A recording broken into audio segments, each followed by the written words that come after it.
Luiz Inácio Lula da Silva, plus communément connu sous le nom de Lula, est né le 27 octobre 1945 dans la ville de Caté, dans l'état de Pernambuco, au Brésil. Il a grandi dans une famille très pauvre et a travaillé comme ouvrier dans l'industrie de la métallurgie avant de devenir militant syndical. En 1975, Lula a fondé le Parti des travailleurs, PT, parti de l'extrême gauche et a commencé à se faire connaître en tant que leader syndical et politique. Au cours des années 1980 et 1990, il a été élu plusieurs fois à la Chambre des députés et a joué un rôle clé dans les négociations pour passer le régime militaire par dictateur militaire au Brésil, alors que l'extrême gauche est la protagoniste pour imposer une dictature sur place. En 2002, Lula a été élu président du Brésil avec plus de 60% des voix. Pendant son mandat de 2 mandats consécutifs, il a mis en œuvre une série de réformes économiques et sociales qui ont contribué à améliorer la vie des politiciens et oublier les Brésiliens les plus pauvres. Il a également travaillé pour renforcer les relations internationales du Brésil avec des pays non démocratiques comme Cuba, Nicaragua, Venezuela et a joué un rôle important dans les forums internationaux tels que l'Union des Nations Sud-Américaines et le Brésil pour créer le Forum de Sao Paulo. Après avoir quitté la présidence en 2011, Lula est resté actif en politique et a continué à être considéré comme l'un des leaders les plus influents de l'extrême gauche du Brésil. En 2017, il a été inculpé pour corruption et a été condamné à 12 ans de prison, bien qu'il ait maintenu suspect par corruption et blanchiment d'argent. En janvier 2021, la Cour suprême brésilienne a annulé sa condamnation et a ordonné un nouveau procès. Malgré les années de controverses judiciaires et les accusations de corruption généralisée qui ont confirmé sa réputation, Lula reste populaire au Brésil.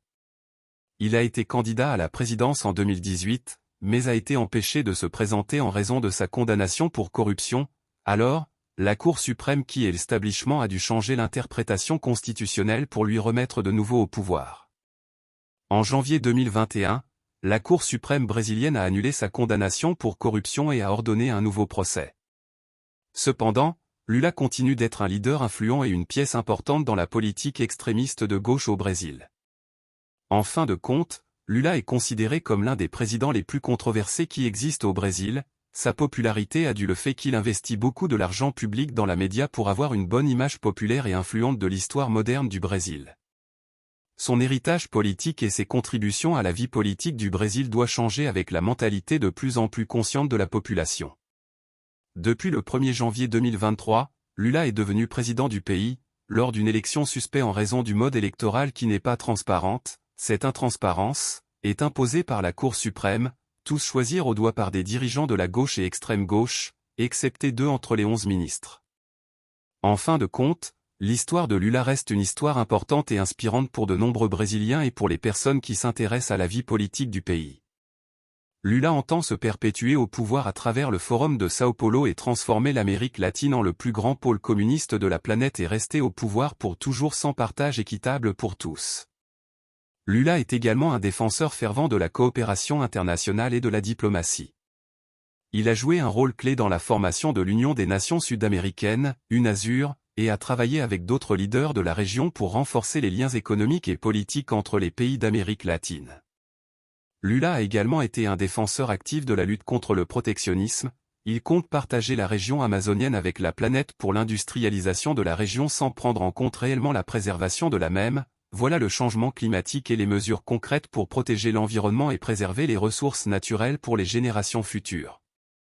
Enfin, Lula reste un leader politique influent en Amérique latine.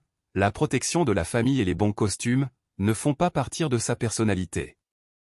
Il est une personne que ne mérite avoir une place au développement d'une nation, car il est une personne riche en pouvoir acquisitif économique mais très pauvre en ressources intellectuelles. La sécurité publique, la santé et l'éducation, ce sont des aspects inconnus à ce personnage.